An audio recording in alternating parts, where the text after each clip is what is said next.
सहनाववतु सहनौ भुनक्तु सह वीर्यं करवावहै तेजस्विनावधीतमस्तु मा विद्विषावहै। ओम शांति शांति शांति।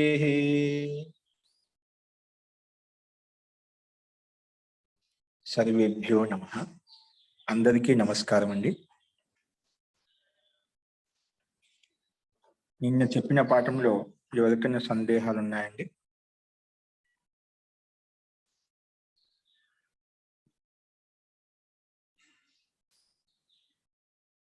అస్తు ప్రకృతం అనుసరామః। నిన్న మనము 24వ సూత్రం చెప్పుకున్నాము। ఆ 24వ సూత్రం ఏంటంటే ఈ విభూతి పాదంలో తద్ అసంఖ్యేయ వాసనాభిః చిత్రమపి పదార్థం సంహత్యకారిత్వాత్, అంటే అసంఖ్యేయ వాసన రూపి సంస్కారాలతో చిత్రితమైనప్పటి, చిత్రం అంటే చిత్రీకరించమంటే ఆ వాసన రూపి సంస్కార చిత్రంలో యుక్తమైనప్పటికి కూడా, చిత్రితమైనప్పటికి కూడా అది పదార్థం। చిత్తం ఎన్ని సంస్కారాలను కూడా పదార్థం కోసమే, పదార్థం అంటే జీవాత్మ కళ్యాణం కోసమే, మోక్షాన్ని కలగ చేయడం కోసమే ఆ చిత్తం అనేది ఉంది। ఎందుకంటే పదార్థ సంహత్యకారిత్వాత్, సంహత్య అంటే అది సంయోగం ద్వారా ఉత్పన్నమైంది కాబట్టి, గుణాలతో ఉత్పన్నమైంది కాబట్టి, అంటే అవయవ సన్నివేశాలతో ఉత్పన్నమైంది కాబట్టి అందుకే పదార్థం అని చెప్పి, ఆ పదార్థం ఎవరంటే సహ పరః పురుష ఎవరని చెప్పుకున్నా అంటే యశ్చ భోగేన అపవర్గేణ చ అర్థేన అర్థవాన్ పురుష సా ఏవ పరః అని చెప్పుకున్నాం। అంటే భోగం అపవర్గంతో, భోగము అపవర్గ ప్రయోజనంతో యుక్తమైనటువంటి ఆ పరపురుషుడు ఆ జీవాత్మ, అర్థవాన్ పురుష సా ఏవ పరః అని చెప్పాము। ఆ పరపురుషుడు అంటే జీవాత్మ కోసమే ఈ చిత్తం అనేది కార్యం చేస్తుంది, పని చేస్తుంది అని మనం చెప్పుకున్నాము। సో ఈ రకంగా మనం చూసామండి। కాబట్టి ఇలా చెప్పిన తర్వాత నెక్స్ట్ సూత్రం చెప్పిన అంటే చూడండి, నెక్స్ట్ 25వ సూత్రం స్లైడ్ చూసుకోండి। 25వ సూత్రంలో విశేష దర్శినః ఆత్మభావ భావన వినివృత్తి,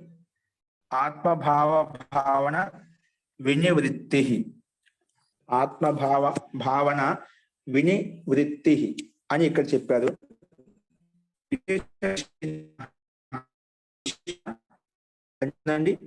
పాయించండి స్లైడ్।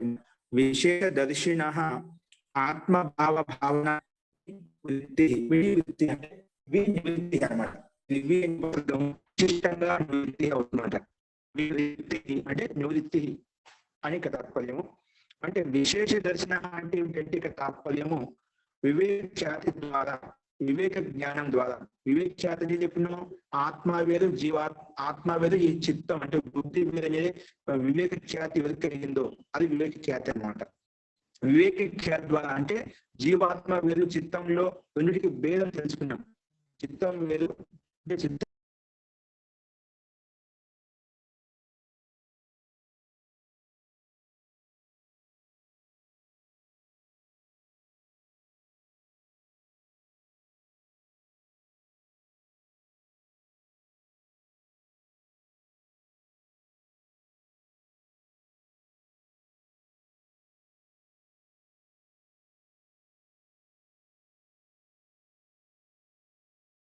ఇప్పుడు వినిపిస్తుందండి అందరికి? ఇప్పుడు వినిపిస్తుందండి అందరికి? ఇప్పుడు వినిపిస్తుందండి, ఇందాక వినపడలేదు। तो विशेष दर्शिनः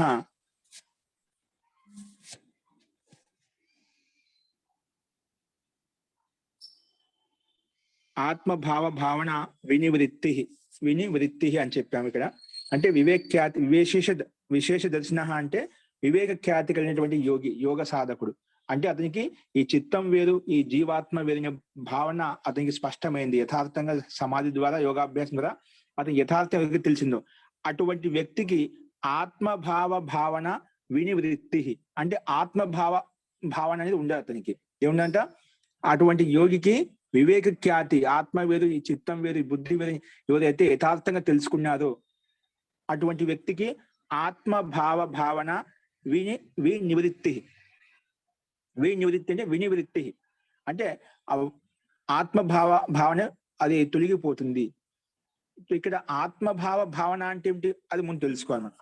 ఆత్మభావ భావన అంటే ఏమిటంటే, ఆత్మభావ భావన అనేది మన గురించి మనం తెలుసుకోవడం, మన ఆత్మ గురించి మనం తెలుసుకోవడం ఏ రకంగా ఉంటుందంటే, ఆత్మభావ భావన యొక్క స్వరూపం అనేది అది ముందు తెలుసుకుంటే మనకు అది తొలగిపోతుందో తెలుస్తున్నాం. అంటే ఎవరికి ఉండదు ఆత్మభావ భావన అనేది? యోగికి ఉండదంట. యోగికి ఎప్పుడు ఉండదు? వివేక ఖ్యాతి కలిగినప్పుడు ఉండదు. కానీ ఈ ఆత్మభావ భావన యొక్క స్వరూపం ఏమిటంటే, మన గురించి మనం తెలుసుకోని చెప్పి ఏంటంటే, నేను అసలుకి ఎవరిని, నేను ఈ జన్మలో అసలుకి ఎవరిని, ఏం చేస్తున్నాను, నేను భూతకాలంలో గత జన్మలో, భూతకాలంలో అంటే జరిపిన గతంలో గత జన్మలో అసలు నేను ఎవరిని, ఏ రకంగా ఉండేవాడిని, అసలు ఈ శరీరం అంటే ఏమిటి, ఇంద్రియాలు అంటే ఏమిటి, బ్రహ్మాండం అంటే ఏమిటి, ఈ జీవనం అంటే ఏమిటి, జన్మ అంటే ఏమిటి అసలుకి అని ఈ దీన్ని ఆత్మభావ భావన అంటాం. అంటే ఈ మనం శరీరము, ఈ పిండము, బ్రహ్మాండం ఏదైతే కనిపిస్తుందో, ఈ సంసారం ఏదైతే కనిపిస్తుందో వీటి పట్ల తెలుసుకోవాలనే భావన. అసలు ఏంటి శరీరం, ఎందుకు జన్మ తీసుకుంటా, ఎందుకు భిన్న భిన్న ప్రాణులు సంసారంలో కనిపిస్తున్నాయి, భిన్న భిన్న వ్యక్తులు కనిపిస్తున్నారు, ఎందుకు భిన్న భిన్న వ్యక్తులు భిన్న భిన్న ప్రకారంగా కష్ట సుఖాలు అనుభవిస్తున్నారు, దుఃఖాలు అనుభవిస్తున్నారు, ఎందుకు సమానత అనేది లేదు, ఎందుకు పరమాత్మ ఉన్నాడా లేడా, అసలుకి పరమాత్మ విషయం ఎందుకు రకరకాల మంతవ్యాలు మనకు కనిపిస్తున్నాయి. చాలా మంది అసలు పరమాత్మ అనే తత్వాన్ని ఒకటి లేనే లేదు, ఏదో స్వతహా నడుస్తుంది, ప్రకృతి స్వయం నడుస్తుంది, అసలు ఆత్మ పరమాత్మ అనే వస్తువే లేదు. ఏ జీవాత్మ అయితే ఉందో అది కనిపించేది మనకు పదార్థం, వస్తు, జీవాత్మ నష్టమైన తర్వాత మళ్ళీ ఉత్పన్నం అంటే ఇది కాదు. ఇవి అసంఖ్యంగా చక్రం నడుస్తూ ఉంటుంది. అలా భిన్న భిన్న రకాలుగా మంతవ్యాలు ఉన్నాయి. ఏంటి అసలుకి? అందుకే ముందు మన గురించి ఈ శరీరం అంటే ఏమిటి, ఇంద్రియాలు అంటే ఏమిటి, ఈ మనసు అంటే ఏమిటి, ఈ చనిపోయిన తర్వాత ఈ ఆత్మ ఎక్కడికి వెళ్ళిపోతుంది, మళ్ళీ ఎక్కడ పుడతాము, ఇటువంటి భావన మనలో ఎప్పుడైతే కలుగుతుందో దాన్ని ఆత్మభావ భావన అంటాం. ఇటువంటి భావన అనే విషయము జన్మ విషయంలో, మృత్యు విషయంలో, తర్వాత పునర్జన్మ విషయంలో ఇటువంటి భావన అనేది ఆ వివేక ఖ్యాతి కలిగిన వ్యక్తికి ఉండదు. ఇంకా అంటే నష్టమైపోతుంది. అంటే వీళ్ళు తెలుసుకొని ఉంటాడు అప్పటికే. వివేక ఖ్యాతి, ఆత్మ పరమాత్మ యొక్క స్థితి, చిత్తము ఆ జీవాత్మ యొక్క స్థితి, వివేక ఖ్యాతి ఎప్పుడు కలిగిందో ఇటువంటి ఆత్మ భావన విషయంలో, ఆత్మభావన ముందు కలిగింది కాబట్టి అటువంటి వివేక ఖ్యాతి సంపాదించుకోగలిగాడు. ముందు ఈ ఆత్మభావ భావన ఆ యోగికి, ఆ యోగ సాధకుడికి కలగకపోయినా ఆ ప్రయత్నం చేసి ఆ వివేక్యాతిని పొందేవాడు కాదు. ముందు ఆత్మభావ భావన ఉన్నది కాబట్టి, అవి సమస్యలు ఉన్నాయి కాబట్టి యథార్థంగా తెలుసుకునే యోగాభ్యాసం ద్వారా వివేక్యాతిని పొందాడు. జీవాత్మ వేరు, ఈ చిత్తం వేరు అని చెప్పి తెలుసుకోగలిగాడు. ఈ వివేక్యాతి కలిగిన తర్వాత ఈ శరీరం వేరు, ఈ చిత్తం వేరు, ఈ జీవాత్మ అనేది వేరు, సంయోగం సంహత్య కార్యం అంటే గుణాలతో ఉత్పన్నమైనటువంటి కర్మానుగుణంగా కొన్ని సంస్కారాల కారణంగా ఈ జన్మ సంయుక్తమైంది. ఇదంతా రెండు వేదనే యథార్థ జ్ఞానం ఎప్పుడు కలిగిందో ఈ ఆత్మభావ భావన అనేది అతనికి తొలగిపోతుంది. అది చెప్పాడు. ఇప్పుడు ఆత్మభావ భావన అర్థమైందా? విశేష దర్శన అంటే విశేష జ్ఞానం కలిగినటువంటి, వివేక్యాతి కలిగినటువంటి జ్ఞానం కలిగినటువంటి యోగ సాధకుడు, యోగాభ్యాసి ఎవరైతే ఉన్నారో ఆత్మభావ భావన నివృత్తి అంటే నివృత్తి అంటే అతనికి నివృత్తం అయిపోతుంది. ఈ భావన నివృత్తం అవుతుంది. నేను ఎవరిని, నేను ఎందుకు వచ్చాను, అసలు ఏం చేస్తున్నాను, ఏం చేయాలి, ఏం చేయకూడదు అనే భావన తొలగిపోతుంది. వాస్తవం ఇలాంటి భావన నిజంగా వస్తుందంటే మనలో ఏదో సంస్కారం ప్రబలంగా ఉన్నది. మనం ఎప్పుడైనా మన గురించి మనం ఆలోచించుకున్నామా? ఆత్మభావ భావన కలుగుతుందా? ఆ కష్టం వచ్చినప్పుడు ఎందుకు ఈ జీవితం అన్నిటిగా మనం మాట్లాడుతూ ఉంటాం, కానీ వాస్తవంగా మన గురించి మనం ఎప్పుడు ఆలోచించామన్నమాట. ఈ జీవనం గురించి, బ్రహ్మాండం గురించి, సృష్టి గురించి, జన్మ గురించి, మృత్యు గురించి ఎప్పుడు ఇటువంటి భావనలు కలగవు మనకు. ఏదో సంసారంలో ఏదో ప్రవాహం నడుస్తుంది, ఏదో కర్మలు చేస్తూ ఉన్నాం, వెళ్తున్నాం, అలాగే వెళ్ళిపోతుంటాం. కానీ ఎందుకంటే ఇలాంటి ఆత్మభావ భావన కలగటం లేదు అంటే మనకు సాంసారిక భోగాల పట్ల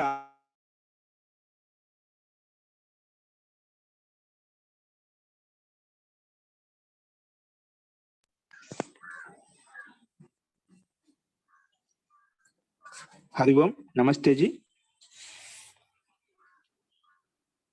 వినిపిస్తుందని వినిపిస్తుంది మహోదయ.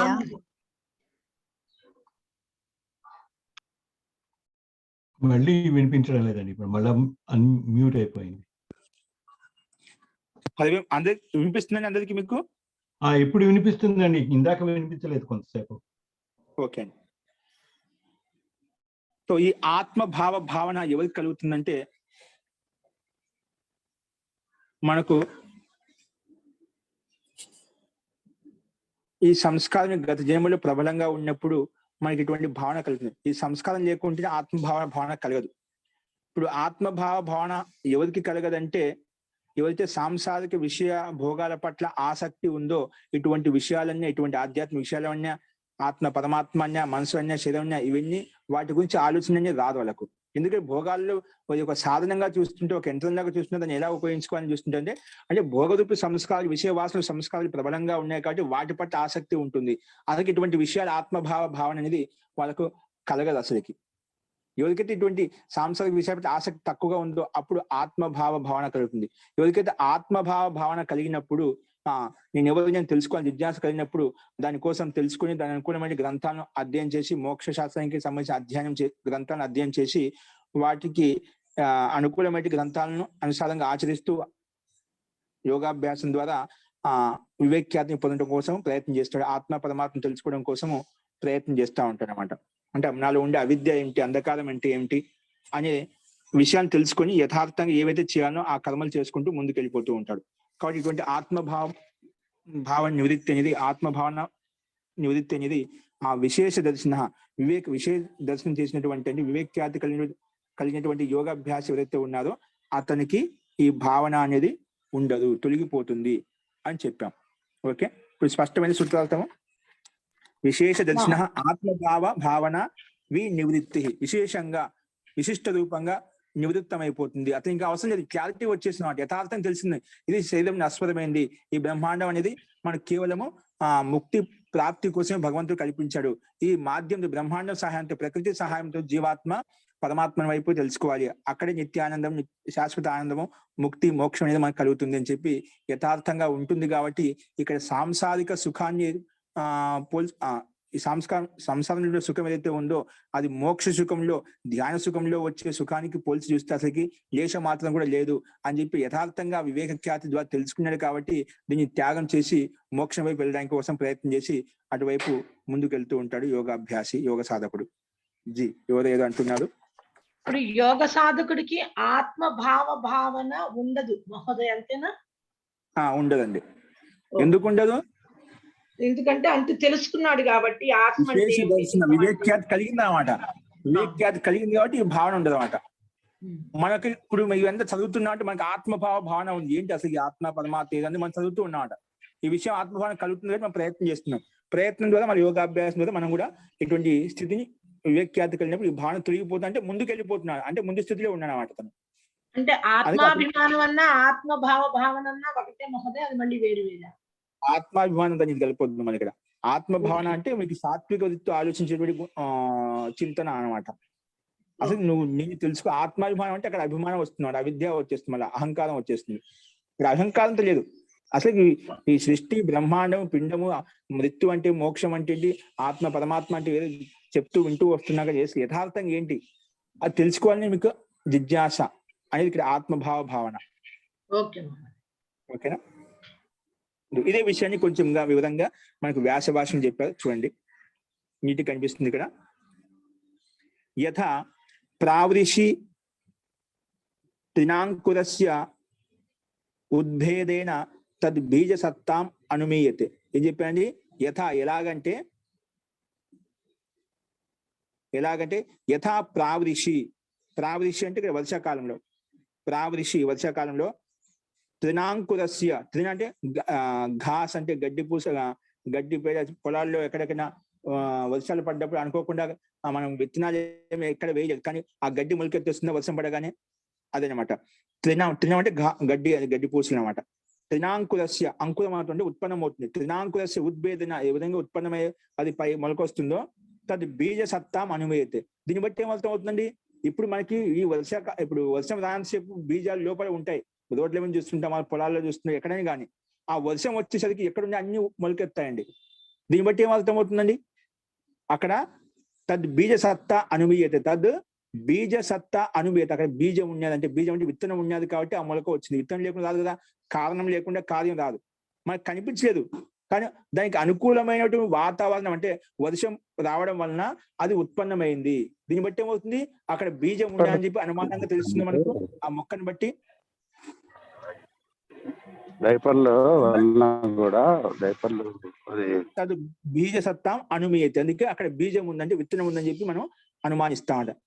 ఓకే, ఇప్పుడు వర్షాకాలంలో తథా అలాగే మోక్ష మార్గ శ్రవణేన ఏం చెప్పండి, తథా మోక్ష మార్గ శ్రవణేన యస్య రోమహర్షాశ్రుపాతో దృశ్యేతే తత్రాపి అస్తి విశేష దర్శన బీజం అపవర్గ భాగీయం కర్మాభి నిర్వర్తితం ఇది అనుమీయతే. ఇక్కడ ఏం చెప్తున్నా చూడండి, ఏ విధంగా అయితే వర్షాకాలంలో మన గడ్డి పూసలు ఏదో గడ్డి అయితే మొలక వస్తుంటుందో దాన్ని బట్టి ఏమర్థమైంది, అక్కడ తద్ బీజ సత్తా, ఆ మొక్క అంకురం గడ్డి పూసలు ఏవైతే ఉత్పన్నం కావడానికి బీజం ఉంది, విత్తనం ఉందని చెప్పి అనుమానిస్తామో, అలాగే మోక్ష మార్గ శ్రవణైన, మోక్ష మార్గాన్ని ఇచ్చేటువంటి మన ఉపదేశాలు విన్నా, అదే గ్రంథాలు చదివినా, ఎవరికైతే యస్య రోమ హర్ష అశ్రుపాతో దృశ్యతే, అటువంటి విషయాలు వినగానే, అటువంటి విషయాల పట్ల అధ్యయనం చేసినప్పుడు, ఇంకా ఇటువంటి సంబంధించి వాతావరణంలో మనం ప్రవేశించినప్పుడు మనకు తెలియకుండా రోమహర్షం కలుగుతుంది. అంటే మన లోపల గూస్ బోమ్ అని వింటుంటాం కదా, మన లోపల మన చేతుల్లో మన శరీరంలో ఉండే రోమాల్ని లేచి కూర్చుంటాయి అన్నమాట. అది మీకు ప్రత్యక్ష అనుభూతి. ఎప్పుడు ఇటువంటి ఉపదేశం విన్నప్పుడు, ఏదైనా విశిష్టమైనటువంటి గురువులు వచ్చేసి మనకు సాధకులు వచ్చేసి చెప్పినప్పుడు, ఉపదేశం విన్నప్పుడు, అటువంటి స్వాధ్యాయం విన్నప్పుడు, అటువంటి వాక్యం మనం ప్రభావితం చేసినప్పుడు మనకు తెలియకుండానే అలాంటి భావన ఉద్వేగం చెందుతుందంట, భావనాతీతం అయిపోతుందంట. మనలో అశ్రుపాతం కూడా అవుతుంది. ఎప్పుడైనా కొంతమంది సాధన చేసేటప్పుడు, యోగాభ్యాసం చేసేటప్పుడు కళ్ళెముడి ఆ భావనలో ఓతప్రోతమై ఉంటుంది, కళ్ళెముడి నీళ్ళు కారుతూ ఉంటాయండి. ఇంకా కొందరికి అటువంటి ఉపదేశం వినేటప్పుడు, అటువంటి వాక్యం రాగానే ఒక ఋషి మాసుల యొక్క జీవన చరిత్ర కానీ, సాధకుల యొక్క జీవిత చరిత్ర వినగానే మనకు తెలియకుండా రోమాలు హర్షితం అవుతాయంట, అంటే లేచి కూర్చుంటాయన్నమాట. అది వినగానే నేను అలా చేయాలి, నేను కూడా అలా అటువంటి స్థితిని పొందాలి అనే భావన మనకు చేస్తున్నావా చేయడం తర్వాత విషయం. కానీ అలా విన్నప్పుడు ఎవరికైతే లోపల నుంచి అలా రోమ హర్షాలు ఎప్పుడైతే ఉత్పన్నం అవుతున్నాయో, అశ్రుపాతం కలుగుతుందో, నిజంగా అతనికి కూడా అదొక ఆ మోక్షాన్ని పొందేటువంటి యోగ్యత, అర్హత అతనిలో కూడా ఉంది. ఆ బీజం ఉంది, ఆ విత్తనం ఉంది కాబట్టి అటువంటి స్థితి కలుగుతుంది.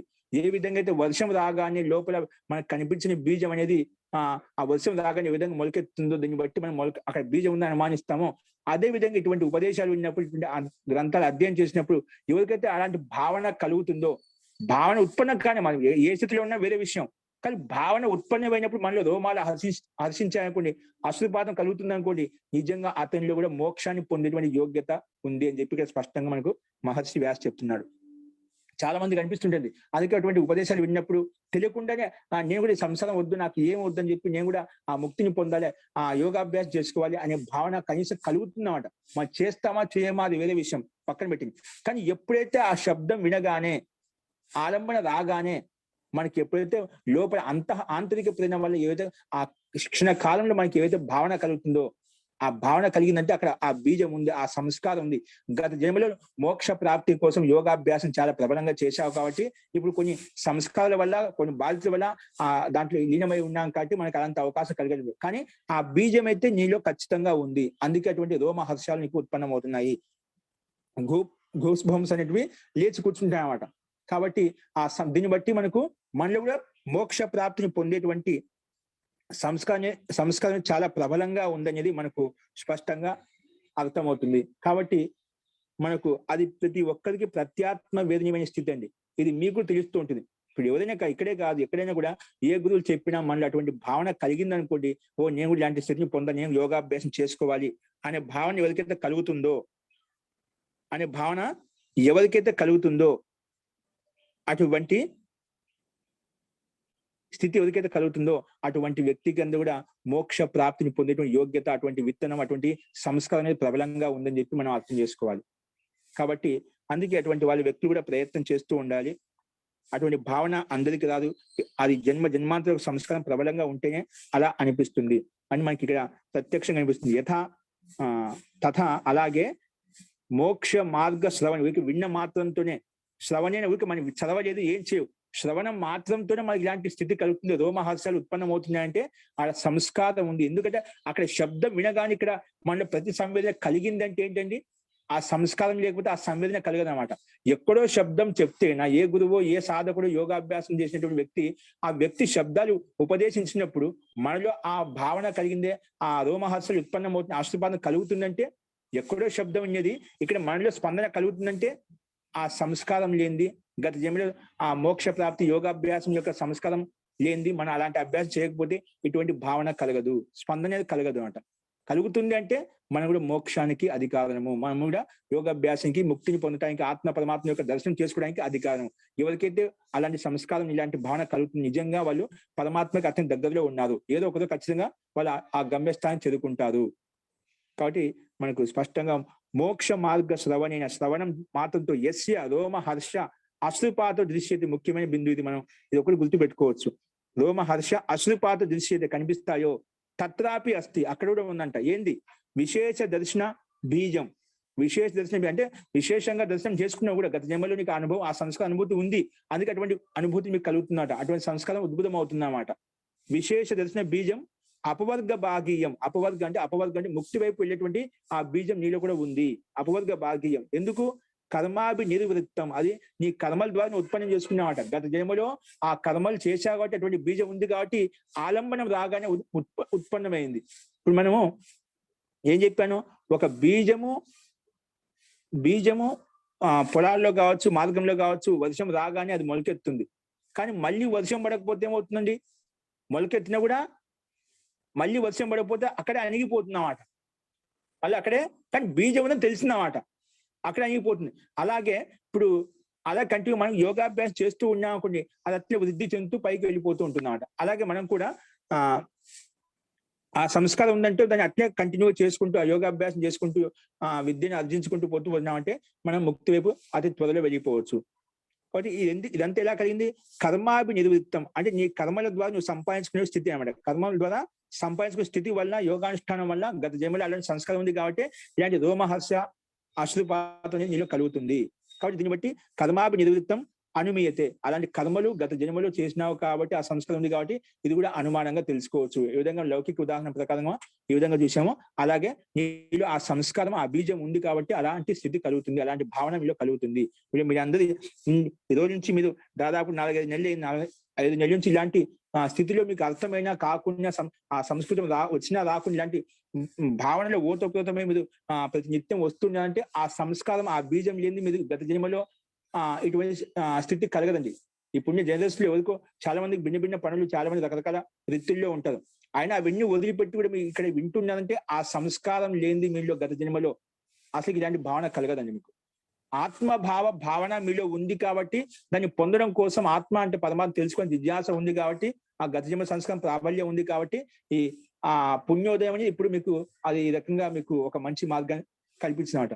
చాలా మంది రకరకాల ఉపన్యాసాలు వింటుంటారు, ఉపాసన చేస్తుంటారు, అక్కడ సిద్ధాంతం ఉండదు, లౌకికంగా చేస్తూ ఉంటారు, తాత్కాలిక ఉపశమనం ఇక్కడైతే చేస్తాం. కానీ ఒక సిద్ధాంత ప్రకారంగా మనకు ఋషి ఒక విధి విధానం మనకు చూపించాడు. అటువంటి గ్రంథానికి ఆనుకూల్యంలో మీకు అలాంటి ప్రవేశం కలిగిందంటే అది పూర్వజన్మ పుణ్యకృత సంస్కారం ప్రబలంగా ఉండటం వల్ల ఇటువంటి అవకాశం దొరికింది. కాబట్టి ఇటువంటి అవకాశం సద్వినియోగం చేసుకోవాలి.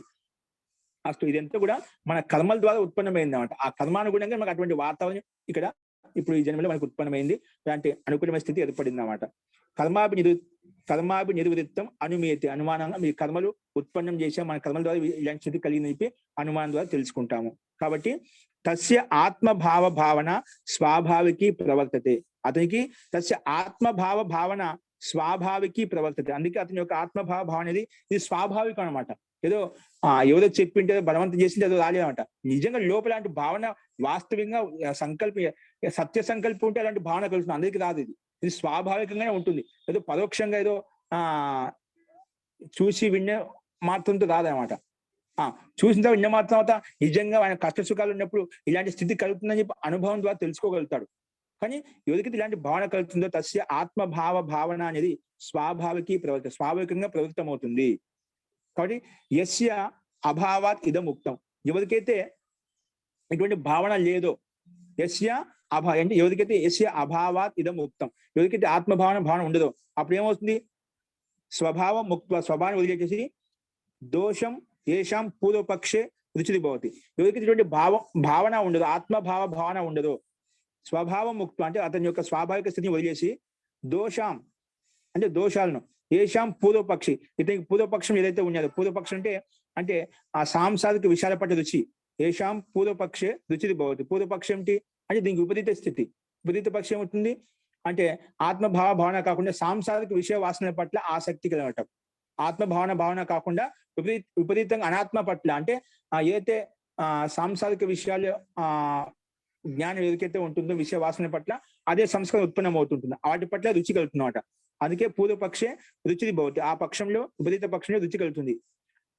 ఇంకా అరుచిష్ట నిర్ణయ భవతి, ఇంకా ఇటువంటి విషయాల పట్ల ఆత్మ పరమాత్మ పట్ల ఏం తెలుసుకోవాలని నిర్ణయం చేసుకోవాలన్నా అది అక్కడ మనసే కలగదు అన్నమాట. ఎందుకు అటువంటి సంస్కారం లేదు. ఇటువంటి చెప్పిన అందుకే చాలా మంది చూస్తుంటాం, ఎంతమంది వందల మందిలో వేల కోట్ల సంఖ్యలో ఉన్నారన్నమాట. ఎంతమందికి రోజు నిత్యం ఇలా యోగాభ్యాస విషయంలో ఏదో ఒక రకంగా పొద్దున్న మనం టీవీలో చూస్తున్నాము, రకరకాలుగా వింటున్నాము, కానీ అందరికీ ఇలాంటి భావన కలుగుతుందా? అసలు దాన్ని చూడటమే లేదు, చూడనట్టే వెళ్ళిపోతున్నాం. అంటే అటువంటి సంస్కారం అనేది దాంట్లో కొంచెం కూడా ప్రభావితం చేయడం లేదు. అంటే ప్రభావితం ఎప్పుడు చేస్తుంది, మనలో అంతో ఎంతో కొంచెమైనా సంస్కారం ఉంటే అది స్పందిస్తున్నాం. ఆ సంస్కారం లేదు కాబట్టి ఇలాంటి భావన, అటువంటి విషయాల పట్ల మన రుచి లేదు, శ్రద్ధ లేదు. అందుకే మనం సాంసారిక విషయాల పట్ల విషయ భోగ వాసన సంస్కారం ప్రబలంగా ఉన్నాయి, అటువైపు చూస్తూ ఉన్నాము. అందుకే అటువంటి పట్ల అరుచి నిర్ణయే భవతి, అంటే రుచి నిర్ణయం చేసుకుంటే కూడా రుచి ఉండదు అన్నమాట. కాబట్టి తత్ర భావన కో అహం, అసలు నేను ఎవరిని, కో అహం ఆసం, నేను ఎవరిని, ఎందుకు వచ్చాను, కథం అహం ఆసం, నేను ఎలా ఉన్నాను. ముందు చెప్పంటే కో అహం ఆసం, అసలు నేను ఎవరిని, ఎలా ఉన్నాను, కథం అహం ఆసం, అసలు నేను ఎవరిని, కిం స్విత్ ఇదం, ఇదంతా ఏంటి, సంసారం ఏంటి, బ్రహ్మాండం ఏంటి, శతం అంటే ఏమిటి, కిం స్విత్ ఇదం, కథం స్విత్ ఇదం, ఇదంతా ఎందుకు ఇలా ఉంది, ఈ రకంగా ఎందుకు ఈ బ్రహ్మాండం సృష్టి, ఈ పిండం ఇదంతా భిన్న రకాలుగా ప్రాణులు కష్ట సుఖాలు అనుభవిస్తున్నారు అంటే ఈ సంసార విషయంలో. కిం స్విత్ ఇదం కే భవిష్యామ, తర్వాత ఈ జన్మ అయిపోయిన తర్వాత నేను ఎక్కడికి వెళ్తాను, ఏ స్థితిలో ఉంటాను, ఎలాంటి ఉత్తమ గతి కలుగుతుంది, ఏ స్థితి కలుగుతుంది మనకు, కే భవిష్యామ, ఏ రకంగా ఉత్పన్నం అవుతాను, కథం వా భవిష్యం, ఏ రకంగా ఉంటాను. అలాగే ఇలాంటి భావన ఇప్పుడు దానికి చెప్పిన విధంగా ఇలాంటి భావన కలుగుతుందని చెప్పి మహర్షి వ్యాసుడు అదే విషయం చెప్పారు ఇక్కడ. ఏం చెప్పారు, తర్వాత భావన కో అహం ఆసం, నేను ఎవరిని, కథం అహం ఆసం, నేను ఎలా ఉన్నాను, కిం స్విత్ ఇదం, ఇదంతా ఏంటి, కథం స్విత్ ఇదం, ఇదంతా ఎందుకు ఇలా ఉంది, కే భవిష్యామ, తర్వాత ఈ జన్మ తర్వాత మృత్యు తర్వాత నేను ఎక్కడికి వెళ్తాను, ఏ స్థితిలో ఉంటాను, ఎటువంటి జన్మ నాకు కలుగుతుంది, కథం వా భవిష్యామ, ఏ రకంగా ఉంటాను, మళ్ళీ మా జన్మ అంటూ ఉంటుందా లేదా అనే విషయాల పట్ల ఇలాంటి భావన అతని యోగాభ్యాసికి కలుగుతుంది, సాధకుడికి ధర్మాత్ముడికి ఇవన్నీ కలుగుతాయి. సాతు విశేష దర్శనం నివర్తతే, అటువంటి భావన అనేది ఇప్పుడు పైన చెప్పిన భావన అనేది సాతు, అలాంటి భావన విశేష దర్శన, విశేష జ్ఞానం పొందినటువంటి వివేక జ్ఞానం కలిగిన వ్యక్తికి నివర్తతే, అవి నివృత్తమవుతాయి. అటువంటి వివేక్యాతి కలిగిన యోగాభ్యాసుడికి ఇవన్నీ ఉండవు వీటి పట్ల యథార్థ స్థితి కలిగింది కాబట్టి నివృత్తమే, అక్కడి నుంచి ముందుకు వెళ్ళిపోతాను, తెలుసుకునేనమాట ఇది ఇలా ఉంది మనకు, ఇప్పుడు ఇదే మార్గం, మనకు మోక్ష మార్గం, శ్రేయ మార్గం మనకు లక్ష్యము అని చెప్పి యథార్థంగా దాన్ని సందేహం చేయమట, ఆయన మార్గంలో లీనమైపోయాడు అనమాట, ఆ స్థితిని పొందడం కోసం లీనమైపోయాడు అనమాట. మనకు ప్రతి ఒక్కరికి ఒక లక్ష్యం అంటున్నా, ఆ లక్ష్యం పట్ల యథార్థంగా తెలిసినప్పుడు ఆ లక్ష్యం కోసం ప్రయత్నం చేస్తూ ఉంటామట. ఆ వివేక్యాతి కలిగిన యోగికి యోగాభ్యాసికి అది యథార్థంగా తెలిసింది కాబట్టి ఇటువంటి భావన ప్రారంభంలో వచ్చింది, తెలుసుకున్న తర్వాత అదే మార్గంలో ముందుకు వెళ్తున్నాం, మోక్షం వైపు వెళ్ళడానికి ముందుకు వెళ్తున్నాడు. అందుకే సాతు విశేష దర్శన నివర్తతే, అది నివృత్తం అవుతుంది ఈ భావన అనేది. కుతః, ఎలాగంటే, ఎందుకంటే ఇక్కడ చిత్తస్య ఏవ ఏష విచిత్ర పరిణామ, ఎందుకంటే ఈ చిత్తంలో కలిగే విచిత్ర పరిణామం అనమాట. ఇవన్నీ చిత్తంలో కలిగే విచిత్ర పరిణామాలు విశేషంగా మనకి ఇక్కడ కనిపించలేదు, అది అనుభవం ద్వారా అనుభూతి ద్వారా మనకు తెలుస్తుంది. కాబట్టి చిత్తస్య ఏవ ఏష విచిత్ర పరిణామ, ఇదంతా విచిత్ర పరిణామం అంటే చిత్తంలో జరిగేటువంటి స్థితి అన్నమాట. ఇదంతా కూడా చిత్తం యొక్క పరిణామం. పురుషస్తు అసత్యాం అవిద్యాయాం శుద్ధిశ్చ చిత్తధర్మైర్ అపరామృష్టః ఇది. పురుషః తు అసత్యాం అవిద్యాయం. ఒకవేళ పురుషుడు అసత్యాం అవిద్య అంటే అవిద్యారూపి అంధకారంలో లీనమైనప్పుడు శుద్ధి చిత్తధర్మైర్ అపరామృష్టః అంటే పురుషస్య అసత్యాం అవిద్య. ఇప్పుడు అసత్యం చెప్పి నిషేధించాడు ఇక్కడ.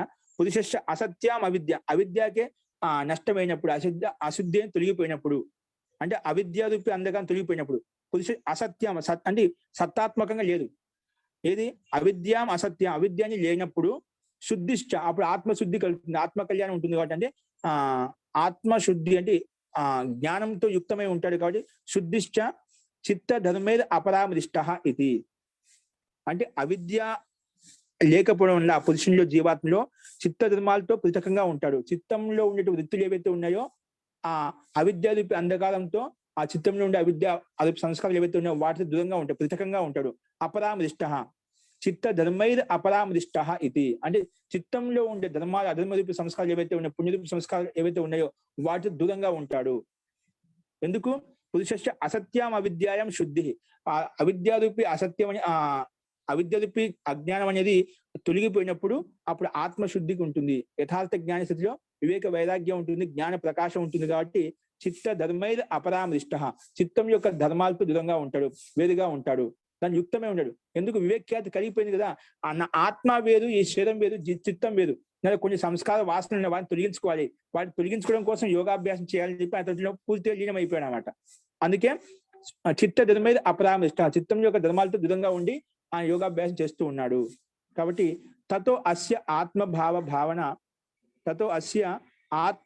భావన కుశలస్య నివర్తతే ఇది. కాబట్టి ఇటువంటి ఆత్మభావ భావన అది కుశలస్య అంటే కుశల యోగి అంటే వివేకయుక్తంతో అంటే నైపుణ్యం కలిగినటువంటి యోగికి మాత్రమే నివర్తతే విశేషంగా నివృత్తం అవుతుంది, అది తొలగిపోతుంది. లేకపోతే చాలా మంది అంటూనే ఉంటాం, ప్రయత్నం చేయకుంటాం, ఒకసారి కష్టం వచ్చినప్పుడు ఇలాంటి భావనలు కలుగుతూ ఉంటే తర్వాత మర్చిపోతూ ఉంటాం. కానీ ఇది ఎవరికి వస్తుంది? తతో అస్య ఆత్మభావ భావన కుశలస్య అంటే నైపుణ్యం కలిగినటువంటి యోగాభ్యాస యోగ సాధకుడికి మాత్రమే నివర్తతే విశేషంగా నివృత్తం అవుతుంది, నష్టం అవుతుంది అని చెప్పి ఇక్కడ మనం ఈ భాషలో చూస్తున్నామండి. అస్తు. ఇప్పుడు ఎవరికైనా సందేహం ఉందా?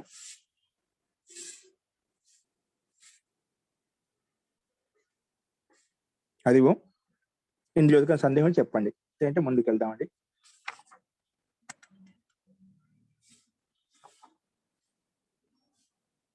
ముఖ్యంగా ఈ సూత్రం ఏం చెప్పుకున్నా ఆత్మభావ భావన స్వరూపం అనేది ఆ యోగికి, యోగ సాధకుడికి, వివేక్యాతి కలిగిన సాధకుడికి ఎవరికైతే ఈ భావన కలుగుతుందో అది వివేక్యాతికి ముందు స్థితి. కొందరికి అసలు ఇటువంటి భావన కలగటం లేదు అంటే వాళ్ళు అంతా కూడా చిత్తంలో ఉండే భోగాలను ఆసక్తుడు కావడం వల్ల అంటే చిత్తరూపి సంస్కారంలో చిత్తంలో అనాదివాస సంస్కారాలు ఏవైతే ఉన్నాయో ఆ సంస్కారాలతో యుక్తం కావడం వల్ల ఇటువంటి ఆత్మభావన కూడా అసలు కలగదు. కాబట్టి ఇటువంటి భావన కలుగుతుందంటే దానికోసం ప్రయత్నం చేసి మనం వివేక్యాతి పొందుతాం. వివేక్యాతి కలిగిన వ్యక్తికి ఈ భావన అది పూర్తిగా నష్టమైపోతుంది. అక్కడి నుంచి అలాంటి స్థితిలో ఏం కలుగుతుంది? అప్పుడు కైవల్యం విషయం అంటే కైవల్యానికి వైపు ముందుకు వెళ్ళిపోతుంటాడు. ముందు ఇక్కడ అంటే కైవల్యం రావడానికి ముందు స్థితి అనమాట. మోక్షి వైపు ఆత్మ పరమాత్మ వైపు వెళ్ళడానికి ఇది ముందు స్థితి, ప్రాక్స్థితి, సంప్రజాతమాది స్థితి అనమాట. అటువంటి స్థితి అతనికి కలుగుతుంది అని చెప్పి ఇక్కడ చెప్పుకున్నాం. అందుకే ఎవరైతే ఈ భోగ మార్గంలో లీనమై ఉన్నారో భావన కూడా అసలు కలగడం లేదు, ఇటువంటి విషయాల పట్ల అసలు శ్రద్ధ అనేది కలగడం లేదు. చాలా మందికి ఎంతో మంది భోగవాదం చూస్తూ ఉంటామండి, భోగ విలాసం లీనమైన వాళ్ళను చెప్తే చూస్తూ ఉంటాను. అసలు ఈ జన్మ అంటూ ఏం లేదండి, ఎవరు చూసారు ఈ జన్మ ఉందా లేదా అని చెప్పేది, ఈ ఆత్మ పరమాత్మ ఏదో చెప్తూ ఉంటున్నాము. ఇవన్నీ ఏం లేవు, సంసారం అంటూ బంధనం అంటూ ఇటువంటి ఏం లేవు. హాయిగా తినండి, తాగండి, ఎంజాయ్ చేయండి, ఇవన్నీ అనుభవించండి అని చెప్పి అలా కొంతమంది ఈ పాశ్చాత్యుల ప్రభావం వలన లేదంటే వామపంథీ వామార్గుల వలన ఇటువంటి సిద్ధాంతాన్ని అనుసరించి కూడా అదే అవిద్య అంధకారం లీనమైపోయి అలాంటి వ్యక్తులు కూడా ఇప్పుడు మనకు కనిపిస్తూ ఉంటారు. అటువంటి వాళ్ళు ఎలా ఉంటారంటే ఇక్కడ కఠోపనిషత్తులు ఒక మంత్రం ఇచ్చారు. ఇక్కడ అవిద్యాయాం అంతరే వర్తమానాః స్వయం ధీరాః పండిత మన్యమానాః దంద్రమ్యమానాః పరియంతి మూఢాః అందేనైవ నీయమాన యథా అందాః. ఇది కఠోపనిషత్తులో ఇది ఒక శ్లోకం మంత్రం వచ్చిందండి ఇక్కడ. అవిద్యాయాం అంతరే అంటే అవిద్యా మార్గంలో ప్రే మార్గంలో యుక్తమైపోయి, తర్వాత అంతరే అంటే మధ్యలో, వర్తమానాహ ఉపస్థితమై, అవిద్య అంటే అంధకారంలో వర్తమానంగా ఉపస్థితమైపోయి ఇక్కడ స్వయం ధీరాహ, స్వయం అంటే తనకే తాను, ధీరాహ అంటే జ్ఞాని అని చెప్పి, పండితుడు అని చెప్పి, ధైర్యవంతులు, జ్ఞానవంతులు, పండితులు అని చెప్పి, పండితం మన్యమాన ఇంకా తనకే తన గొప్ప పండితుడిగా ఊహించుకుంటున్నాడు. స్వయం జ్ఞాని అని చెప్పి తనకే తన గొప్ప పండితుడిగా, నైపుణ్య కలిగిన యోగిగా తనకే తను ఊహించుకున్నాడు. పండితం మన్యమానాహ ఇంకా దంద్రమ్యమాన, దంద్రమ్యమాన అంటే ఇటువంటి అవిద్య అంధకారంలో ఉండు ఒక టేడే మార్గం అంటే కుటిల మార్గంలో వెళ్తూ దంద్రమ్యమాన పరి అంతే ఇదాక వాళ్ళు తిరుగుతూ ఉంటారు. తిరుగుతూ ఉంటా అంటే అవిద్య అంధకారం రూపి యుక్తమైపోయి అట్లా విహరిస్తూ ఉంటారు అన్నమాట. వాళ్ళు ఇలా అక్కడ తిరుగుతూ ఉంటారు. బటక్తే అంటే అదే తిరగటం, ఇష్టానుసరంగా ఏదో ఒక లక్ష్యం లేకుండా ఇష్టానుసరంగా తిరగటం అంట, అవిద్య రూపి అంధకారం యుక్తమైపోయి. అటువంటి వాళ్ళు ఎవరు? మూఢాహ, దంద్రమ్యమాన కుటిల మార్గంలో వెళ్తూ పది ఎంత అట్లా తిరుగుతూనే ఉంటారు ఏ లక్ష్యం లేకుండా. అటువంటి వాళ్ళంతా మూఢాహ. ఎలాగంటే అందేనేవ నీయమాన యథా అందాహ, ఒక అందే అంటే ఒక కళ్ళు లేని వాడు తోటి వెళ్తూ ఉన్నప్పుడు ఏమవుతుందండి, ఆ కళ్ళు లేని వాడే వెళ్ళగలుగుతాడు. అంటే ఒక కళ్ళని వాడు మనం తీసుకెళ్తున్నా అంటే మనం ఎక్కడికి వెళ్తాం, మనం కూడా అంధకారంలోకి వెళ్ళిపోతాం అట.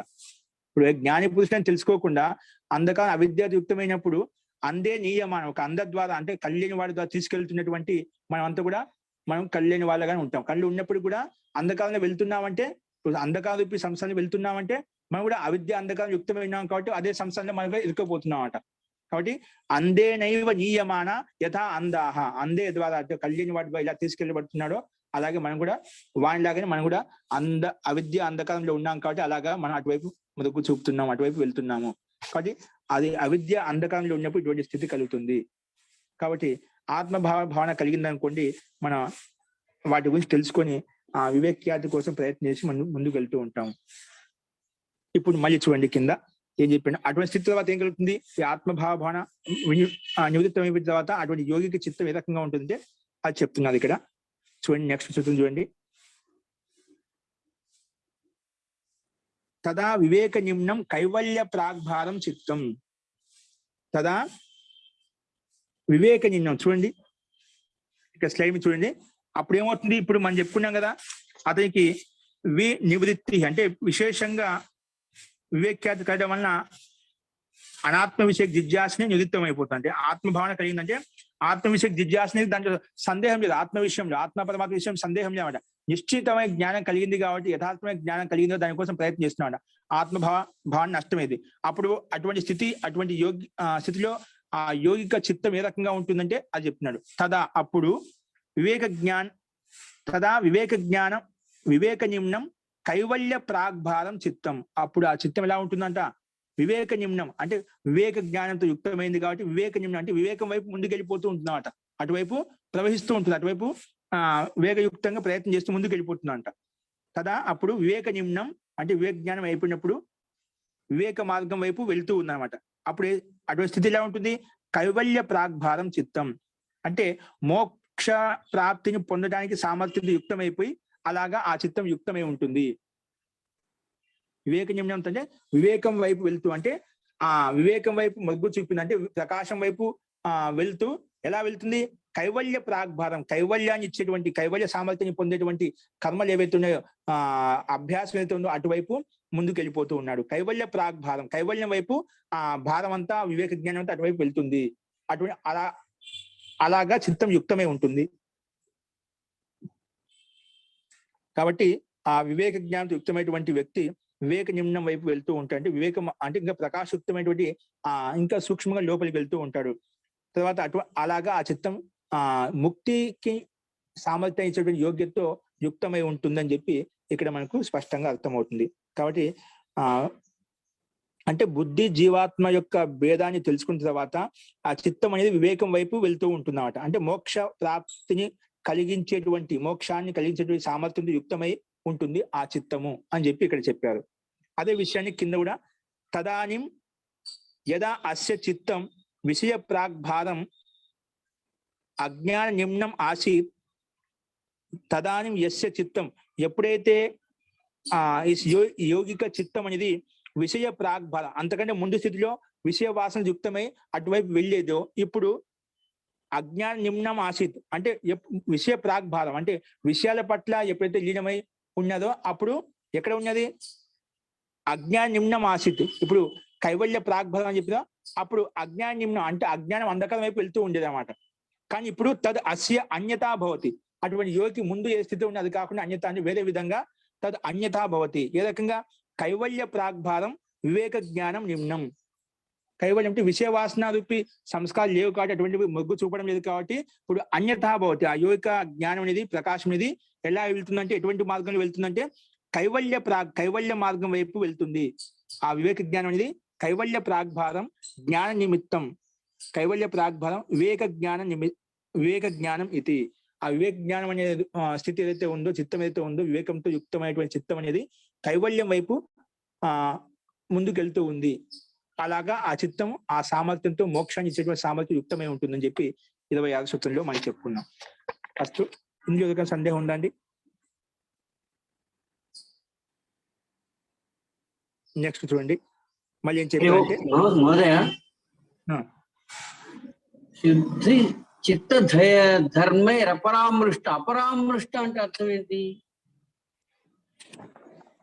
చిత్త ధర్మైర్ అపరామృష్ట ఇది అంటే చిత్తంలో అనేక అవిద్య రూపీ ధర్మాలు ఏవైతే ఉన్నాయో ఆ ధర్మాలతో అపరామృష్ట అంటే పరా అంటే పృథక్ వేరుగా అవుతాడు, వాటితో యుక్తం కాడు.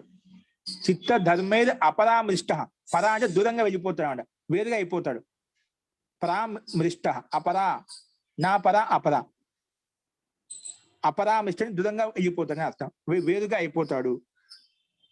ఆ చిత్తంలో అనేక రూపీ జన్మాంత సంస్కారాలు ఉంటాయి కదా. ఇక్కడ అవిద్యాయాం అసత్యం, అవిద్య లేనప్పుడు శుద్ధిశ్చ అక్కడ శుద్ధి ఉంటుంది కాబట్టి యథార్థ జ్ఞానం ఉంటుంది కాబట్టి జ్ఞాన ప్రకాశం ఉంటుంది కాబట్టి అప్పుడు చిత్త ధర్మే చిత్తం యొక్క ధర్మాలతో దూరంగా ఉంటాడు, అపరామృష్టుడు అయిపోతాడు. దూరం కావడం, పృథక్ కావడం, వేరు కావడం. చిత్త ధర్మాలు పోతాయి పూర్తిగా. అంటే పూర్తి అంటే అవిద్యారూపి లౌకిక సంస్కారాలు ఏవైతే ఉన్నాయో, విత్తాన సంస్కారాలు ఏవైతే ఉన్నాయో, విషయ వాసన రూపి సంస్కారాలు ఏవైతే అవి తొలగిపోతాయి అన్నమాట.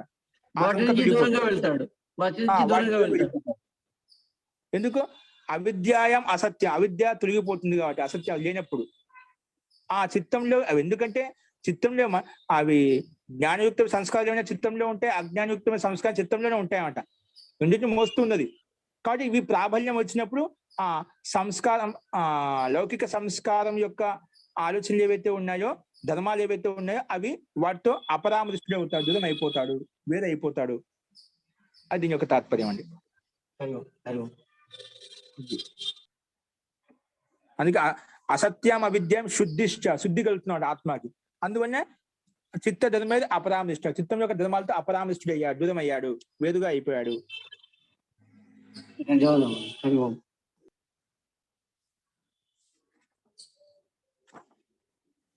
అస్తు. తర్వాత ఏం చెప్పండి ఇక్కడ,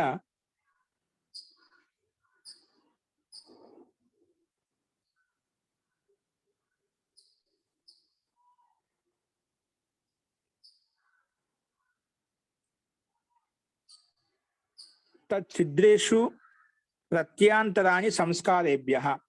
తచ్చిద్రేషు ప్రత్యాంతరాణి సంస్కారేభ్యః. ఇప్పుడు ఈ వివేక జ్ఞాన ప్రవాహంలో, ఎందుకంటే కైవల్య ప్రాగ్భార స్థితిలోకి వచ్చాడు కదా, అటువైపు ఆ ప్రవాహంలోకి వెళ్ళిపోతున్నామట జ్ఞానం ప్రకాశం. ఎందుకంటే అది ఎంతో విశాలంగా ఉంటుంది కదా. ఆ జ్ఞానం వివేక్యాతి కలిగినంత మాత్రం అన్ని అయిపోయాయని కాదండి. వివేక్యాతి వల్ల నీకు ఒక యథార్థ క్లారిటీ వచ్చేసినాడు. ఆత్మ వేరు, ఈ జీవాత్మ వేరు, ఈ చిత్తం బుద్ధి శరీరం అనేది వేరు అని ఒక క్లారిటీ వచ్చేసినమాట. అక్కడ సంస్కారం నష్టం కాలేదన్నమాట. ఇవన్నీ ఇంకా యథార్థ స్థితికి తెలిసిన నా లక్ష్యం నీకు పూర్తి యథార్థం అయిపోయింది కాబట్టి అక్కడి నుంచి సంస్కారం నష్టం చేయడం కోసం కైవల్యం వైపు మనం ముందుకు వెళ్ళాలన్నమాట. అక్కడ యోగాభ్యాసం ద్వారా సంస్కారం క్షీణింపజేసుకుంటూ దగ్ధబీజ భావ స్థితికి వెళ్ళాలంటే అటువైపు మొగ్గు చూపాలన్నమాట. అలాంటి స్థితి యోగ్యత ఏర్పడింది, అలాంటి సామర్థ్యం అయిపోయింది చిత్తానికి. ఇప్పుడు అలాంటి సామర్థ్యం ఏర్పడింది అన్నమాట. కానీ ఇంకా నష్టం కాలేదు కాబట్టి ఈ చిత్తం మనం వెంటాడుతూనే ఉంటుంది ఇంకా. కాబట్టి మనము ఆ స్థితిని పొందడం కోసం ప్రయత్నం చేస్తూ ఉండాలన్నమాట. మోక్ష స్థితిని పొందేంత వరకు నిరంతరంగా ప్రయత్నం చేస్తూ ఉండాలి. ఇక చూడండి తర్వాత ఏం చెప్పా అంటే ఆ చిత్తం అనేది వివేఖ్యాతి కలిగినప్పుడు ఆత్మభావ భావన ఉండదని చెప్పాం. ఉండినప్పుడు చిత్తం ఏ రకంగా ఉంటుందంటే తదా వివేక నిమ్నం కైవల్య ప్రాగ్భారం చిత్తం. అప్పుడు అటువంటి వివేక జ్ఞానంతో యుక్తమైనటువంటి చిత్తం అనేది కైవల్యం వైపు వెళ్తూ ఉంటుంది అని చెప్పుకున్నాం. అలా చెప్పిన తర్వాత ఆ కైవల్య ప్రవాహంలో కైవల్య స్థితి వెళ్ళినప్పుడు కూడా తచ్చిద్రేషు ప్రత్యాంతరాని సంస్కారేభ్య తచ్చిద్రేషు ప్రత్యాంతరాని సంస్కారేభ్య. కానీ ఇప్పుడు ఆ వివేక కైవల్య ప్రాగ్భారం వైపు వెళ్తూ ఉన్నాం. అటువైపు పూర్తి లీనం వైపు అటువైపు ప్రకాశయుక్తంతో ముందుకు వెళ్తూ ఉన్నాం, సూక్ష్మంగా లోపలికి వెళ్తూ ఉన్నాం. అటువంటి సందర్భంలో కూడా అంటే అక్కడ నిరంతరంగా యోగాభ్యాసం నడుస్తుంది, సమాధి స్థితిలో సంస్కారం క్షీణింపజేసుకుంటూ ముందుకు వెళ్తున్నాం అంట. అటువంటి స్థితిలో కూడా ఒక్కొక్కసారి ఏమవుతుంది, తచ్చిద్రేషు ప్రత్యాంతరాని సంస్కారేభ్య. వివేక జ్ఞాన ప్రవాహంకి మధ్యలో ఒకసారి శిథిలమైనప్పుడు, ఎప్పుడు ఒకే స్థితి ఉండదు కదా, ఎప్పుడు ఒకసారి యోగాభ్యాసం చేస్తున్నప్పుడు ఒకసారి మనలో శైథిల్యం వస్తుందన్నమాట. అసలు ఏం చేస్తున్నా, అసలు నేను ముందుకు వెళ్తున్నా లేదా మనకు సందేహ స్థితికి ఒకసారి కలుగుతున్నాం అంటే ఒకసారి శైథిల్యం వస్తున్నాం అంటే ఆలస్యం కావచ్చు, ప్రమాదం కావచ్చు, ఏదో ఒక కారణంగా శైథిల్యం కలగడం వలన ఒకసారి ప్రత్యాంతరాన్ని వేరే సంస్కారాలు వెంటబడుతాయన్నమాట. ఎందుకంటే వివేక వ్యక్తి అంటే వివేక జ్ఞానం కలిగినటువంటి వ్యక్తి, ఉచ్చ స్థితిలో కలిగినటువంటి వ్యక్తి అక్కడ బాగా చాలా జాగరూకంగా సావధానంగా ముందుకు వెళ్ళాలండి. అక్కడ పైకి వెళ్ళిన తర్వాత మనకు కొంచెం సావధాని అంటే ప్రమాదం యుక్తమైనప్పుడు అనుకోండి, మళ్ళా వ్యుత్థాన సంస్కారం అంటే లౌకిక సంస్కారాలు అనాది ఇంకా దగ్ధబీజం భావం కాలేదు కాబట్టి అనాదివాస సంస్కారాలు ఉన్నాయి కాబట్టి ఆలంబన వచ్చేది ఎప్పుడు ఏ రకం వచ్చి మనం అటాక్ చేస్తే చెప్పలేం అన్నమాట. అందుకే ప్రత్యాంతరాన్ని ఛిద్రేషు, ఏ ఛిద్రంలో ఛిద్రేషు అంటే వివేక జ్ఞాన ప్రవాహం ఏది నడుస్తుందో ఆ ప్రవాహంలో కూడా ఛిద్రేషు ఎప్పుడైనా శైథిల్యం వచ్చినప్పుడు, శిథిలత్వం వచ్చినప్పుడు, ఏదైనా ప్రమాదవశంగా యోగాభ్యాసంలో కొంచెం దాన్ని శైథిల్యం చేసామట. అంత దాన్ని క్రమంగా చేయకుండా దాన్ని కొంచెం అక్కడ మన అభ్యాసంలో కంటిన్యూటీలో కొంచెం నిరంతరం చేయకుండా దాన్ని ప్రమాదవశ చేయడం లేదు. అటువంటి ఎప్పుడు ఏమవుతుంది, ఛిద్రేషు ప్రత్యాంతరాన్ని వేరే సంస్కారాలు అంటే వివేక జ్ఞానంతో భిన్నమైనటువంటి సాంసారిక సంస్కారాలు ఏవైతే విషయవాసన సంస్కారాలు ఏవైతే ఉన్నాయో, ఎందుకంటే జన్మాంతరాల యొక్క విషయవాసన సంస్కారాలు చిత్తంలో ఉన్నాయి కాబట్టి ఇలాంటి అవకాశం వచ్చేసరికి ఆ వివేక ప్రవాహంలో కొంచెం శైథిల్యం వచ్చేసరికి ఈ ప్రత్యాంతరాన్ని వేరే జ్ఞానం యొక్క సంస్కారాలు ఉత్పన్నమవుతాయి. ఎందుకు ఉత్పన్నమవుతాయంటే సంస్కారేభ్య, విత్తాన సంస్కారాలు ఇంకా ఉన్నాయి, నష్టం కాలేదు కదా. అది ఆలంబన వచ్చేసరికి వెంటనేవి కొంచెం శైథిల్యం వచ్చేసరికి వివేకాభ్యాస నిరంతరంగా సమాధి స్థితి లేం కాబట్టి లౌకిక విషయాలు ఉండటం వలన మనకు వేరే సంస్కారాలు కూడా ఉత్పన్నమవుతాయి, ప్రత్యాంతరాన్ని వేరే సంస్కారాలు కూడా ఉత్పన్నమవుతాయి. కానీ ఆ స్థితి చెప్పాను. ఎప్పుడు వివేక ఖ్యాతి కలిగినప్పుడు కూడా ఆ ప్రవాహంలో కైవల్యం వైపు వెళ్తున్నప్పుడు కూడా ఒక్కోసారి మనకు మధ్యలో ఆ ప్రవాహం అనేది కొంచెం శిథిలం కావడం వల్ల, స్లో కావడం వలన, ఆ గతిలో రుకావటికి రావడం వలన అంటే ఇటువంటి సంస్కారం మధ్యలో కూడా ఉత్పన్నం అవుతూ ఉంటాయి. ఏవి వేరే సంస్కారాలు, లౌకిక సంస్కారాలు, అనాదివాసన రూప సంస్కారాలు ఇంకా బీజ రూపంలో ఉన్నాయి కాబట్టి అవి అనుకోకుండా కూడా వస్తూ ఉంటాయి. అంటే అంత ప్రభావం కావనుకోండి, ప్రభావితం చేయకపోయినా కానీ ఉత్పన్నం అవుతుంది. చెప్పలేం. అది ఛిద్రాన్ని వేసిన మనిషికి శత్రువుకు చిన్న క్లూ వచ్చినా కూడా దాన్ని బట్టి మనకు అటాక్ చేయడానికి అవకాశం ఉంటుంది. ఇవి కూడా ఇవన్నీ అవిద్యారూపి సంస్కారం, కామ క్రోధ లోభ మద మాత్సర్యం ఇవన్నీ శత్రువులు అన్నమాట. ఎప్పుడు ఆలంబన వచ్చినప్పుడు ఎప్పుడు ఏ రకంగా వచ్చి మనకు ఆసక్తిని కలిగేస్తే, అభిమానాన్ని కలిగేస్తాయో, అహంకారాన్ని కలిగేస్తే చెప్పలేము అన్నమాట. అది ఒకటి వచ్చింది అనుకోండి, ఆ ఒక ఛిద్రాన్ని వేసుని బట్టి మనం మొత్తం ఎప్పుడు ఎక్కడ వచ్చి కింద పడిపోతుందో చెప్పలేమాట. క్షణకాలం బట్టి మనం ఏదైనా ఒక తప్పు చేసి కింద పడటానికి అదే ప్రయత్నం ఆ స్థితిని పొందడానికి ఎంతో సంవత్సరాలు పడుతున్నమాట. కాబట్టి ఈ అటువంటి ఛిద్రంలో కూడా ఛిద్రేషు ప్రత్యాంతరాన్ని వేరే సంస్కారాలు అంటే లౌకిక సంస్కారాలు, విషయ వాసన సంస్కారాలు ఉత్పన్నమవుతాయి. ఎందుకంటే సంస్కారేభ్య, సంస్కారాలు ఉన్నాయి కాబట్టి ఉత్పన్నమవుతాయి. సంస్కారాలు నష్టం అంటే అలాంటి స్థితి రాదు. కానీ మధ్యలో ఉత్పన్నం అవుతున్నాయి అంటే కనీసం ఖచ్చితంగా వస్తూ ఉంటాయండి. మనకు తెలియకుండానే మనకు విరక్తి భావన కలుగుతుంది. ఏంటి ఎన్నాళ్ళు చేయాలి యోగాభ్యాసం, ఎప్పుడు కూర్చుంటున్నాను, చేస్తున్నాను, లేచున్నా తెలియకుండా మనకు అలాంటి విరక్తి కలుగుతూ ఉంటుందండి. మనం చూస్తూ ఉంటాం యోగాభ్యాసం ఏంటి అబ్బాయి మనం రోజు కూర్చుంటాం, కళ్ళు మూసుకుంటాం, ఆ మనసు నిలబడటం లేదు, దానివల్ల రుచి అనేది లేదు, ఏదో యంత్రంలా కూర్చుంటాం, చేస్తున్నాం, పోతున్నాం అని ఒక్కోసారి మనలో అలాంటి భావన కలుగుతున్నమాట. ఎందుకు కూర్చోవాలి, ఎందుకు చేయాలి, చేస్తే ఎన్నాళ్ళు మొదలు పెట్టాను, చేయకుండా ఏమన్నా అవుతుందేమో, అలా రకరకాల సందేహాలతో వాళ్ళు చేస్తూ ఉంటారు అన్నమాట. అంటే అక్కడ ఎందుకు మన ప్రవాహంలో ఈ యోగాభ్యాసం ఇప్పుడు ప్రవాహం సామాన్య లౌకిక వ్యవహారం తీసుకున్నాం. ఆ ప్రవాహం ఎక్కడో శైథిల్యం వచ్చింది, మన స్వాధ్యాయంలో శైథిల్యం వచ్చేసింది, మన ఆలోచనలో శైథిల్యం వచ్చేసింది, అన్ని విషయాలు మన మనసు ఎక్కువ కేంద్రీకృతం అవుతుంది. ఒకవైపు మన మనసుని కేంద్రీకరించడం లేదంటే ఇక్కడ మనం చెప్పిన జీవాత్మ అనేది పరమాత్మ వైపు ఆలోచించడం లేదంటే ప్రకృతి దాని పక్కన మధ్యలో ఉందా, పక్కన ప్రకృతి అంటి పెట్టుకుని ఉందట, ఆ ప్రకృతి విషయంలో ఆలోచిస్తున్నామట. అంటే ఇక్కడ వదిలేసింది అక్కడ ప్రకృతిని పట్టుకున్నామట. అట్లా ఇటువంటి ఆలోచనలు వస్తున్నటువంటి శ్రద్ధ తక్కువ అవుతుంది, శ్రద్ధ కలగడం లేదంటే అక్కడ సాంసారిక విషయాలు ఏవో మనం కొంచెం ఎక్కువ వాటి పట్ల ఎక్కువ ఆసక్తి చూపుతున్నాం, ఆలోచనలు చేస్తున్నామట. అది ఇటువైపు మన శ్రద్ధ తక్కువ అయిపోతుంది, ఏదో యంత్రంలాగా చేస్తున్నాం అంతే, దాని రుచి రావడం లేదు, శ్రద్ధ కలగడం లేదు. కాబట్టి దానికి కారణాలంటూ ఎన్నో ప్రబలంగా ఉంటాయి. అవి ఒకసారి గమనించాలనుకోండి, ఆ కారణం తెలుసుకునే కారణం యథార్థంగా తెలుసుకున్న తర్వాత మళ్ళీ అటువైపు కాకుండా నా లక్ష్యం ఏదో గుర్తు తెచ్చుకొని మళ్ళా మన ఆత్మ పరమాత్మ వైపు ముందుకు వెళ్తాం అన్నమాట. కాబట్టి ఒక్కోసారి ఆ జ్ఞాన ప్రవాహంలో ఉన్నప్పటికీ కూడా, యోగ ప్రవాహంలో ఉన్నప్పటికీ కూడా, వివేక్యాతి ప్రవాహంలో ఉన్నప్పుడు కూడా ప్రత్యాంతరని ఒక్కోసారి ఆలంబన కారణంగా అనుకోకుండా వస్తూ ఉంటాం, మనం అన్ని మర్చిపోయి ఉంటామని. ఒక్కోసారి అనుకోకుండా ఏదైనా విషయం గుర్తుకొచ్చినా, అది స్మరణలోకి వచ్చినా, లేదంటే ఆ వ్యక్తి ఆ వస్తువు పదార్థం ముందుకు ఎదురైనా కూడా తెలియకుండా ఆ సంస్కారం మొత్తం ఒకేసారి కనిపిస్తాయండి. ఎప్పుడో ఏళ్ళు గడిచిపోయింది, దాన్ని వదిలేసాం, దాన్ని వద్దనుకున్నాం, కానీ ఆలంబన వచ్చేసరికి మనకు తెలియకుండానే ఆ స్థితి కలుగుతుందండి. అంటే ఆ సంస్కారం ఉత్పన్నం అవుతాయి అన్నమాట. అది ఎందుకు? సంస్కారేభ్య, ఆ సంస్కారం వస్తూ ఉంటాయి. కానీ మనం యథార్థ జ్ఞాన స్థితిలో ఉన్నాం కాబట్టి వాటిని తొలగించుకొని మనం ముందుకు వెళ్తేనా అటువైపు ముందుకు వెళ్ళిపోతాం. లేదంటే ఒక్కోసారి అది ప్రాబల్యం ఎక్కువగా ఉందనుకోండి, లేదంటే మనం కూడా మళ్ళీ అధోపతనానికి కారణం అవుతుంది. ఇప్పుడు ఎలా ఉంటాయంటే, ఇప్పుడు వివేక జ్ఞాన ప్రవాహంలో ఇటువంటి ఆలోచనలు వస్తున్నాయంటే, ఇప్పుడు ఒక దీపం ఉంటుందండి, అదే చెప్తూ ఉంటే ప్రత్యక్ష చూస్తూ ఉంటామంట. ఇప్పుడు ఆరిపోతున్న దీపం ఏమవుతుందండి? ఒకేసారి వెలుగుతుందా? ఆరిపోతున్న దీపం ఒకేసారి వెలిగి నష్టం అయిపోతుంది. ఎందుకంటే అక్కడ అంతో ఇంత లోస్ట్ దియాలో ఏదైతే నూనె ఉందో ఆ నూనె పూర్తిగా ఆకర్షించుకుంటుంది, కానీ మొత్తం ఆ సంస్కారం మొత్తం ఆ నూనె పైకి వస్తుంది కాబట్టి ఆ దీపం వెలిగి నష్టం అయిపోతుంది అన్నమాట. అలాగే ఇలాంటి నష్టమైన స్థితిలో మన వివేక ప్రవాహంలో ఉన్నప్పుడు అలా సంస్కారం ఎక్కడ ప్రబలమైన సంస్కారం అన్ని ఒకేసారి మీదకి వచ్చినట్టు వచ్చి అవి నష్టం అయిపోతాయన్నమాట. అప్పుడు ఒకవేళ అక్కడ మనం ఆ ప్రవాహంలో వెలిగినప్పుడు ఏదైనా వచ్చి ఒక వస్తువు అంటుకుంటే విధంగా మొత్తం నష్టం చేస్తుందో మొత్తము, అలాగే ఆ సంస్కారం ప్రబలమైనప్పుడు అది ఉత్పన్నమైనప్పుడు మన దాంట్లో ప్రవాహంలో లీనమైపోయాం అనుకోండి, ఆ సంస్కారం ఎన్నిటికో దారి తీస్తుందన్నమాట. కానీ అప్పుడే మనం ధైర్యంగా ఉండి ఆ పరమాత్మలో యొక్క స్థితిలో లీనమైపోయి ఉండి మన సంస్కారాన్ని అలాగే స్థిరంగా ఉంచుకోవడం వల్ల మనం ముందుకు వెళ్ళడానికి అవకాశం ఉంటుంది. కాబట్టి ఒక్కోసారి వస్తే అంత ప్రభావం చూపించవు అలాంటి స్థితి వివేక ఖ్యాతి కలిగిన తర్వాత, కానీ సంస్కారం వల్ల అవి ఉత్పన్నం అవుతూ ఉంటాయి.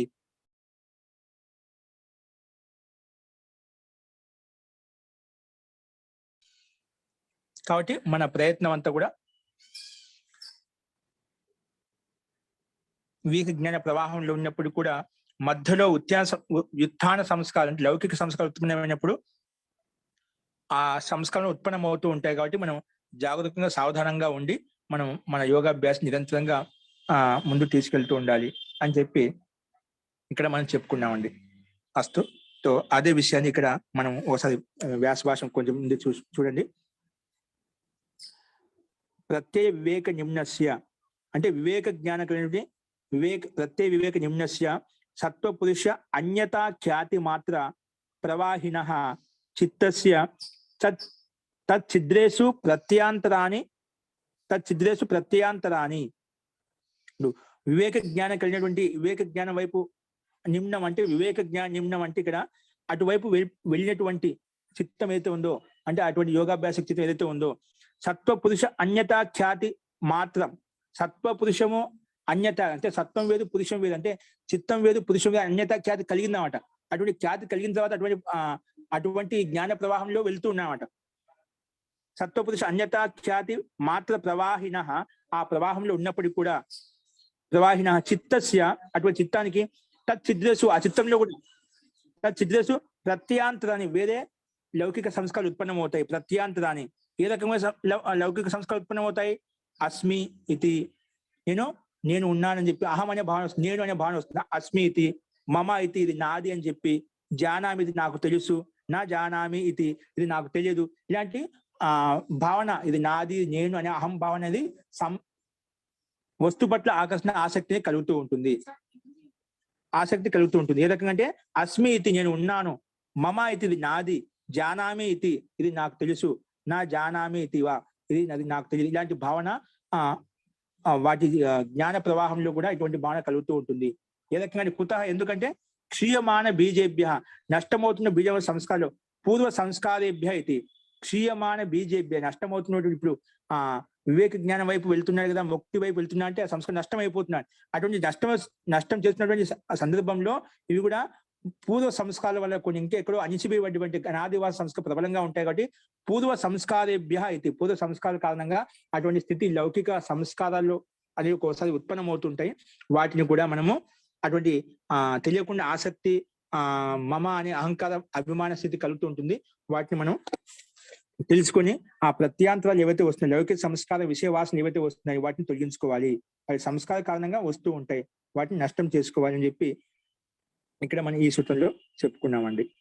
అస్తు అందుకే క్షీయమాన బీజేభ్య నష్టమవుతున్నటువంటి స్థితిలో పూర్వ సంస్కారేభ్య అయితే పూర్వ సంస్కారంలో గత జన్మలో అనాదివాసన సంస్కారం ఉండటం వలన అవి మధ్య మధ్యలో ప్రత్యాంతరాన్ని వస్తూ ఉంటాయి. ఎందుకు? సంస్కారేభ్య సంస్కారాల వలన అనాది వాసన సంస్కారం వలన అవి ఉత్పన్నమవుతుంటాయని చెప్పి మనం ఇక్కడ చూసాము. అస్తు ఇప్పుడు ఎవరికైనా సందేహం చెప్పండి.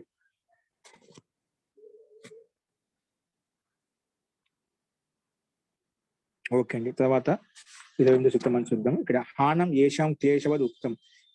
ఇప్పుడు లౌకిక సంస్కారాలు ఉత్పన్నం అవుతాయని చెప్పి కదా, అవి లౌకిక సంస్కారాలను నష్టం అయిపోతాయి. ఎలా నష్టం అవుతాయంటే క్లేశవద్ యుక్తం. మన క్లేశాన్ని ఏ విధంగా అయితే నష్టం చేసిన అవిద్య, అస్మిత, రాగ, ద్వేష, అభినివేశం ఏ విధంగా నష్టం చేసాం ముందు ప్రక్రియ చెప్పుకున్నాం, అదే విధంగా ఈ మధ్యలో వచ్చిన సంస్కారాలు ఏవైతే ఉన్నాయో హానం ఏషాం క్లేశవద్ ఉక్తం, వీటిని నష్టం చేయాలి. సంస్కారం మధ్య ప్రత్యాంతరాన్ని సంస్కారాలు ఏవైతే ఉత్పన్నమవుతున్నాయో వాటిని నష్టం చేయాలి. ఏ రకంగా నష్టం చేయాలి? క్లేశవత్ అని చెప్పి చెప్పారు ఇక్కడ. అది మనం రేపు చూద్దామండి ఏ రకంగా అనేది. అస్తు మంత్ర పాఠ ఏదైనా సందేహాలంటే తర్వాత చూద్దామండి.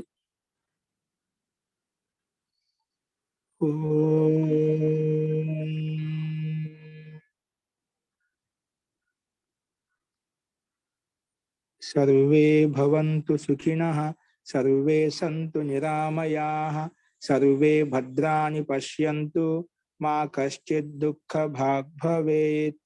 ఓం శాంతి శాంతి శాంతి. సర్వేభ్యో నమః.